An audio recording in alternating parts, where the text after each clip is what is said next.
What's going on, everybody? Hundo Kim here. Today we're going to talk about how much do commercial property agents charge. Alright, so it's really important to know what commercial property agents do in the first place. What do they exist in this world to do? So this is what they do. They will either lease out your property for you, they will either sell your property for you, or they might understand what you're trying to buy or lease and they might represent that for you. And that gets a little bit interesting there, but I'm just gonna focus on the leasing and the sale side of things. Also, what is property management? Well, we're gonna talk about property management, and that's different to leasing altogether. Whilst in residential, well, those two are pretty much the same things. In commercial properties, it is completely different. So let's get started with the leasing and the sale side of things. And the more interesting part in this episode, I think, is the leasing. So let's start with that. So leasing, how do commercial property agents get paid to lease out their property? Well, this is how they do it. They will go and see a landlord, and the landlord will say, hey, agent, I would like to lease this property out. Okay. Then once upon successfully leasing this property, then you pay me a commission. What is that commission rate?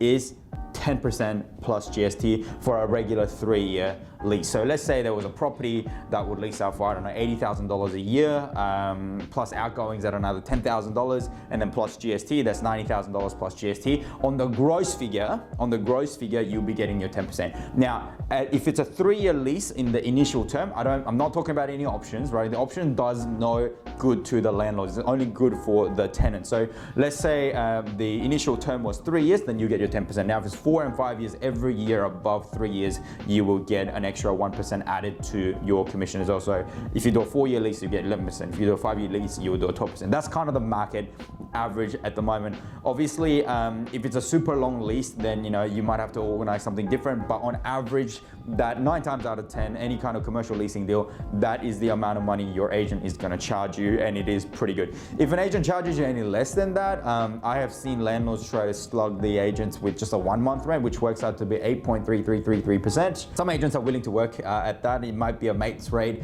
who knows, but that is one of the available commission structures out there as well. But on average, it's about that 10% mark there. Okay, what about for sales? Well, if an agent comes along and sells your property, it's around about that 2%. And I don't think it's any different to what a residential property will be agented for as well. So residential property is also around about that 2% mark, 2% plus GST mark, 2.2%. Now, if a property is really, really expensive, then the rate will drop as well. At what rate? Well, that's anybody's guess, but that's how it could be. There's also a lot of incentives that are part of commercial sales deals as well. That, let's say the owner wants X, let's say the owner wanted $1 million and they were willing to pay you, I don't know, 2% commission on that, which is pretty good at the moment.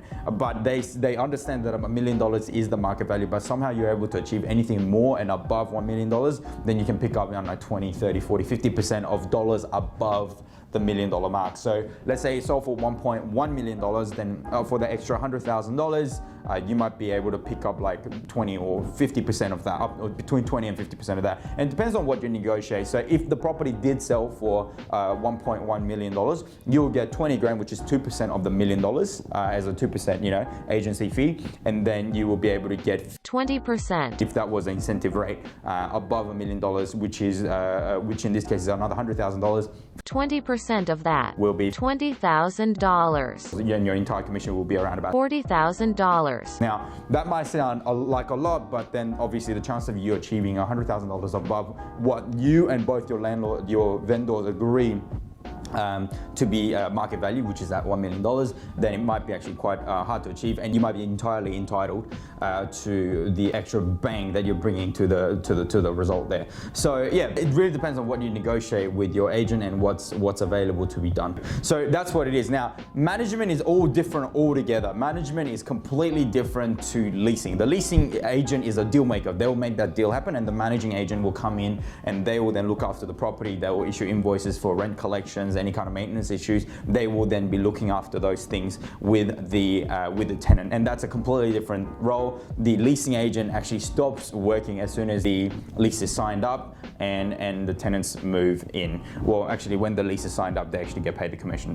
because the tenant moving in actually can happen a lot later in the day. But once all the legal requirement is fulfilled, then the deal is considered successful. So I hope that's provided you with some information on how commercial property agents charge and how much money they make on a particular deal, and hopefully that'll give you a guidance as to how you can then position yourself out in the market as an agent, or what to expect as a landlord to lease out your commercial premises. Thank you so much for tuning in. Remember to like, subscribe, and follow all my other social pipes, and I will speak to you very soon.